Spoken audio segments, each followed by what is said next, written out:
The desert was a place of endless sky and patient silence. During the day, the sand shone like gold beneath the sun, and the air trembled with heat. At night the world cooled, and the stars appeared in such great numbers that it seemed the heavens were spilling light across the darkness. Travellers who crossed the desert often said it was not empty at all. It was full of time, full of stories that moved slowly like dunes shifting with the wind, and among the oldest stories whispered by caravan merchants and wandering poets, there was one that always sounded like a dream. It was the story of the man who slept in the desert for 40 years. Long ago, near the edge of a small oasis town, there lived a young man named Nadir. Nadir was kind, thoughtful, and full of questions. He worked with his father in the date groves, thus climbing palms beneath the bright sky, harvesting fruit that tasted like sunlight. Yet even as he lived his simple life, Nadir carried something heavy inside him. He worried about the future, about whether he would ever become someone wise or important, about whether his life would mean something beyond the daily rhythm of work and rest. Sometimes, in the evenings, Nadir would sit outside his home and watch the desert horizon. The dunes seemed endless, and the sky seemed too wide for one small human heart. He would think quietly that the desert understood something he did not. One night, when the moon was thin as a silver thread, an old traveller arrived in town. His clothes were dusty, his eyes calm, and his voice carried the softness of someone who had walked through many silences. The townspeople welcomed him with water and bread, as they always welcomed strangers. When he rested, someone asked him what he had seen on his journeys. The traveller smiled faintly. "I have seen many things," he said, "cities that rose like miracles, and ruins that sank back into sand. I have seen storms that erased roads, and stars that guided lost hearts home. But the strangest thing I've ever seen is a man sleeping in the desert." The villagers leaned closer. Nadir's eyes widened. "A man sleeping?" someone asked. The traveller nodded. "Yes. Beneath a lonely dune, far from any road, there is a man who has slept for 40 years. A hush fell over the gathering. Nadir felt his heart beat faster. "Why?" he asked before he could stop himself.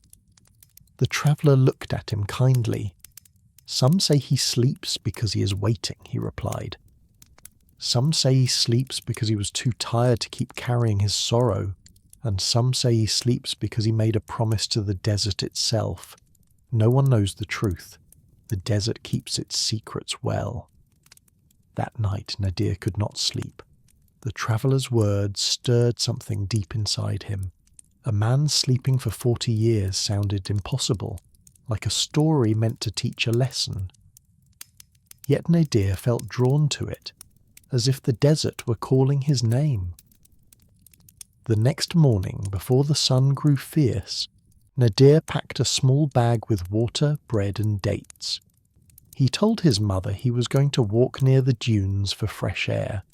She kissed his forehead, unaware of the journey growing inside his heart.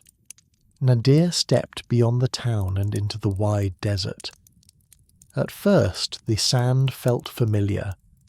He had walked near the dunes many times, but as he continued, the town disappeared behind him, and the desert opened like an endless ocean. The silence was so deep it felt like a sound of its own. Wind brushed across the sand, drawing gentle patterns that vanished as quickly as they appeared. Hours passed. Nadir's feet grew tired, and doubt began to whisper in his mind. Perhaps the traveller's story was only a tale. Perhaps there was no sleep in man. Perhaps the desert was simply sand and sky. Then, as the sun began to lower, Nadir saw something ahead. A shape. At first it looked like a rock half buried in the dune, but as he drew closer his breath caught. It was a man. He lay beneath the slope of a tall dune, wrapped in a faded cloak. His hair was long and silvered with age. His face was peaceful, as though he were resting after a long day. Beside him stood a small clay jug and a bundle of dried palm leaves, as if someone had once tried to make him comfortable. Nadir froze. The man was truly there, sleeping.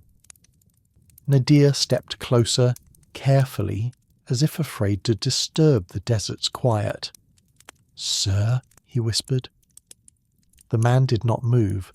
Nadir knelt beside him. His chest rose and fell slowly. He was alive, but his sleep was deeper than ordinary rest. It was the kind of sleep that felt like time itself had wrapped around him. Nadir sat back, unsure what to do. He had expected mystery, but not this strange, calm reality. The desert wind sighed softly, as if telling him to be patient. As dusk arrived, the sky turned purple and gold.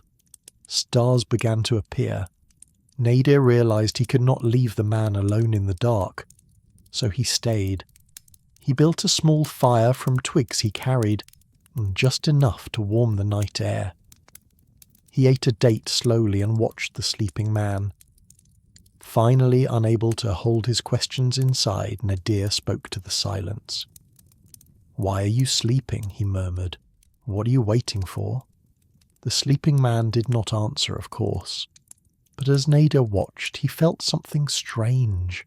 Not a voice, but a feeling, like the desert itself was listening. Nadir stayed through the night. When dawn arrived, pale and quiet, he expected the man to wake, but he did not. The man slept on, unchanged.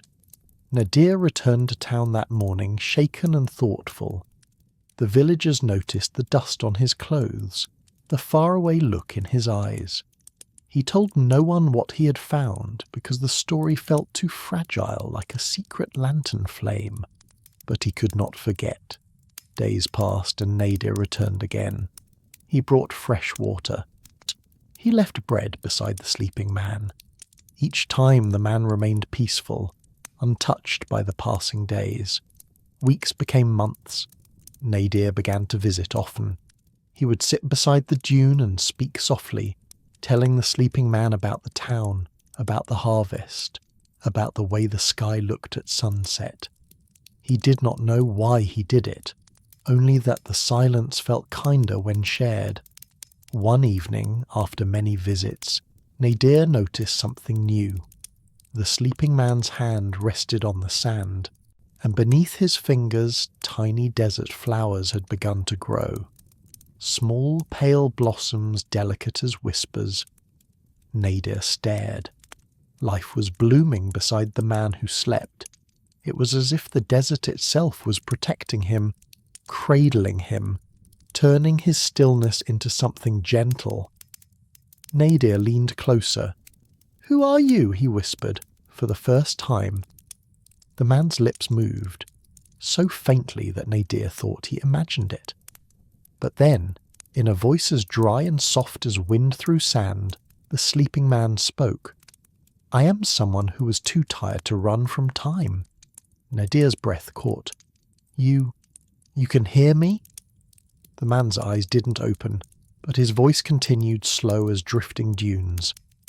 "I hear more than voices," he murmured. "I hear the desert. I hear the passing of years. I hear hearts that do not know how to rest." Nadir swallowed. "Why have you slept for 40 years? A long pause followed, as if the desert itself was thinking. Then the man whispered, "Because I was afraid." Nadir frowned. "Afraid of what?" "Afraid of living without meaning," the man replied. "Afraid of making mistakes. Afraid of losing those I loved. I thought if I stopped moving, time could not touch me." Nadir's chest tightened. The words felt too familiar. The man's voice softened further. "So I came here. I told myself I would sleep until I understood life. Until I felt ready." Nadir whispered, "Did you become ready?" The sleeping man's lips curved into the faintest smile. "No, he said. "Life does not wait for readiness. It only waits for courage." Nadir felt tears sting his eyes. "Then why do you still sleep?" The man's voice was gentle as dusk. "Because waking is the hardest step. But you have come, and you're still young.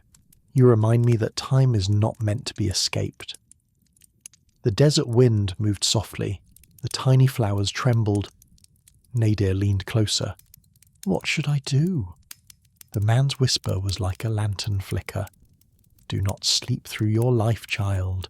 Do not wait 40 years to begin. Walk. Love.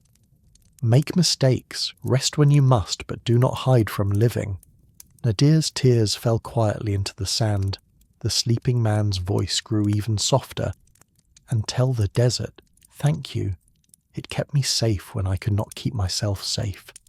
Nadir nodded. "I will." The next morning, when Nadir returned with water, the sleeping man was gone. Only the cloak remained, folded neatly. The clay jug stood upright. The tiny flowers bloomed brighter in the dawn.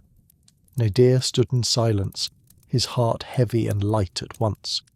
The man had awakened, perhaps at last, perhaps only for a moment.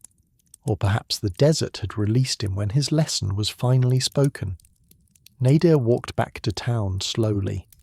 The dunes looked the same, but he felt different. He understood now that rest was not meant to become hiding, and silence was not meant to become escape. Life was meant to be lived, even with uncertainty. From that day on, Nadir still sat beneath the stars, still listened to the desert, but he did not fear the future the way he once had. He worked, he laughed, he made mistakes, and he forgave himself. And sometimes, when dusk turned the sand to gold, he thought of the man who slept for 40 years and the gentle warning hidden inside that story. Because the desert is patient, time is patient, but life is not meant to be slept through. It is meant to be awakened, one brave step at a time.